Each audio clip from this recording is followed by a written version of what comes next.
Mannarkkad joint ആർടിഒന്റെ office ഏകദേശം 11 മാസക്കാലം ഒരു പ്രവർത്തനവും നടക്കുന്നില്ല.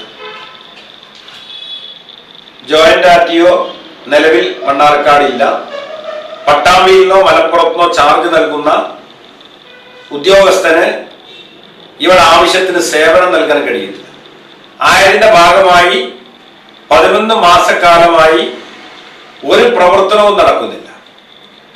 പുതിയ ഒരു RC വരെ നൽകാൻ കഴിയാതെ വെറുതെ തുറന്നിരിക്കുന്ന ഒരു സ്ഥാപനമായി മണ്ണാർക്കാട് ജോയിന്റ് ആർടിഒന്റെ ഓഫീസ് മാറിയിരിക്കുകയാണ്.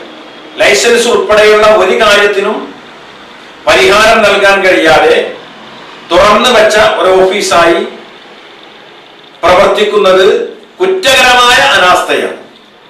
ആയതുകൊണ്ട് ബന്ധപ്പെട്ട ഡിപ്പാർട്ട്മെന്റ് അടിയന്തരമായി ഈ വിഷയം പരിഹരിക്കുന്നുണ്ട്.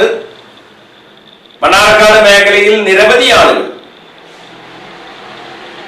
ഈ മേഖലയിൽ ഡ്രൈവർമാർ, ടൂറിസ്റ്റ് ടാക്സിയുടെ ഡ്രൈവർമാർ, ചെറിയ വാഹനങ്ങളുടെ ഉടമസ്ഥർ ഇവരൊക്കെ അവരുടെ ഉപജീവനത്തിന് പ്രത്യേകിച്ച് ഈ സീസണിൽ അവർക്ക് അവരുടെ ഉപജീവന മാർഗം നടത്താൻ കഴിയാത്ത ഒരു ചുറ്റുപാടായി 11 മാസക്കാലം ജോയിന്റ് ആർടിഒന്റെ ഓഫീസ് ഒരു പ്രവർത്തനവും നടത്താതെ അവിടെ വെറുതെ തുറന്നു വെച്ചിരിക്കുന്ന ഒരു സ്ഥാപനമായിട്ടുണ്ട്.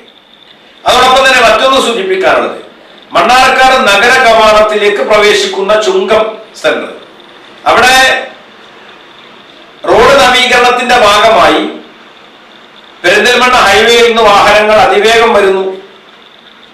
അലനല്ലൂർ മേലാറ്റൂർ ഭാഗത്ത് അതിവേഗം വാഹനങ്ങൾ വന്ന് നിരന്തരം അപകടങ്ങൾ ഉണ്ടാകും. ഈ നിരന്തരം അപകടങ്ങളൊക്കെ കണ്ണിന് മുമ്പിൽ നടന്നിട്ടും നിരത്തിലിറങ്ങുന്ന വാഹനത്തിൽ യാത്ര ചെയ്യുന്ന ആളുകളുടെ ജീവന് പുല്ല് വിലയാണ് ഈ ജോയിന്റ് ആർടിഒ ഓഫീസിൽ നിന്ന് നൽകുന്നത്. ഒരു സിഗ്നലോ ഇവിടെ ഒരു അപകട സാധ്യതയുണ്ടെന്ന് ജനങ്ങളെ അറിയിക്കാൻ ആവശ്യമായ ഒരു നടപടിയും സ്വീകരിക്കാൻ ഈ ഓഫീസിൽ നിന്ന് ഒരു ശ്രമവും നടക്കുന്നില്ല. ഇതിൽ ശക്തമായ പ്രതിഷേധമുണ്ട്. അടിയന്തരമായ ഇടപെടൽ നടത്തണം. വ്യക്തമായ പരിഹാരം ഇതിനകത്തുണ്ടാകണം.